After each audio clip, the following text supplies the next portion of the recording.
So you just picked up an iPhone 4S a few months back. You got it for 99 bucks on a 2-year contract, or more importantly, you're considering picking one up now that you can get them free through all the carriers since the iPhone 5C and the 5S have come out. But one of the things that are, hot on a lot of people's minds on the interwebs right now is, how does iOS 7 function on the older legacy model, the iPhone 4S?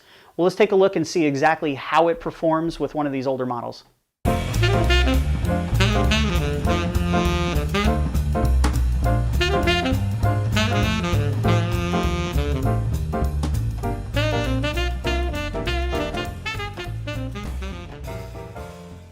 Welcome back to another episode of Geek with Glasses. In this video, I want to take a quick look and see how iOS 7 is going to perform on an older phone. So I've got an iPhone 4S here. This happens to be my son's phone.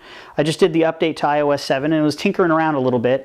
I read a lot over the past couple of days about how iOS 7 has been bringing these older phones kind of to their knees with performance. So I've got a 16 gig model here. He's got about 3.5 gigs worth of storage space available. So he's got it pretty full. He's got lots of pictures, lots of music, lots of apps on the phone.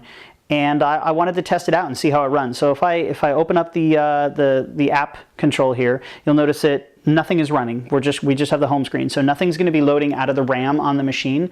It's actually going to be loading it from the main storage. So if we go ahead and kick off Photos, Photos is pretty, cumbersome just because there's a lot of pictures in here. There's lots of categories. And you notice it loaded instantaneously. It was pretty quick. I still have all of the ability without any major issues to do, the scrub and drop to see, the photos. And everything seems to work pretty snappy. If I go to albums, I can see all of my separate albums, go back to albums and, go into the photo stream. It responds very quickly. There's no hesitation. There's no major lag at all with the Photos app. Let's go over and launch something that has internet connection reliability. So we've got Instagram here. Loads pretty quick. Instantly brings the photos up, updates it, just takes a few seconds there. If we were to scroll down, let's go all the way down to where it would have to recache. You'll notice it just takes a few seconds to cache. Now, I understand that caching, most likely is more dependent on how fast my internet connection is and how fast the connection that the phone has, but it still has to load all of those pictures into the memory on the phone to make them displayable. And you can see it happens very quickly. I can load up the popular page quite quickly.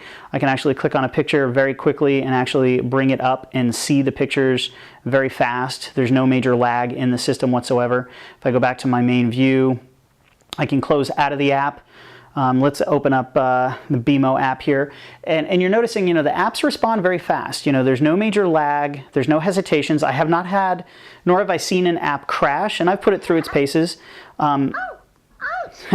I haven't seen any major lag whatsoever on the app, on any of the apps on the phone since I put iOS 7 on here, which has been pretty impressive, especially after some of the comments I'd been reading. So let's open up music. Let's go in. It looks like he's got himself a little dubstep channel here. Turn it down a little.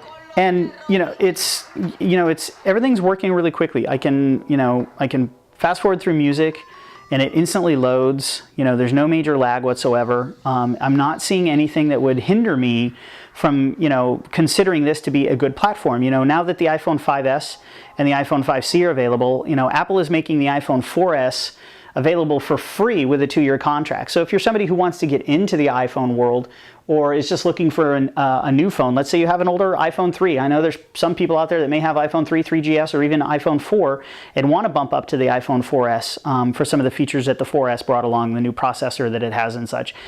For free, you can't beat it. And, this video kind of debunks the rumors about how iOS 7 is killing these phones. It may take a second to load. It may not be as quick to load new applications as the newer phones, but once the applications are up and running, everything seems to be working really, really well. This game's pretty intensive, so you can see it's taken a second to load, and that's more dependent on the game than it is the actual operating system that you're running. It's going to take a while to load either way.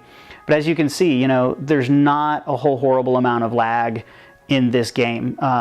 When we loaded it, we can zoom in, start collecting our coins. Everything seems to be working, just fine. I can close out of the app. I can open up the app switcher, scroll over, go back to the BMO app, and it's working fast, snappy. So there you have it. Just wanted to do a quick video to show you the iOS 7 performance on a legacy phone.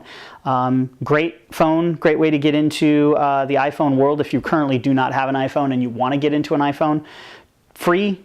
Verizon, AT&T, I think there's a couple of other carriers that are actually offering it for free as well. But great deal. As always, thanks for watching. Like us on Facebook, which is facebook.com/geekwithglasses.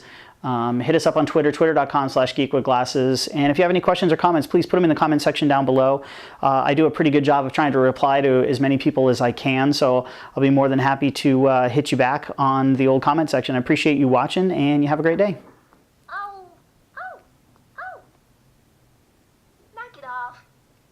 All right, see you in the next video. Bye-bye.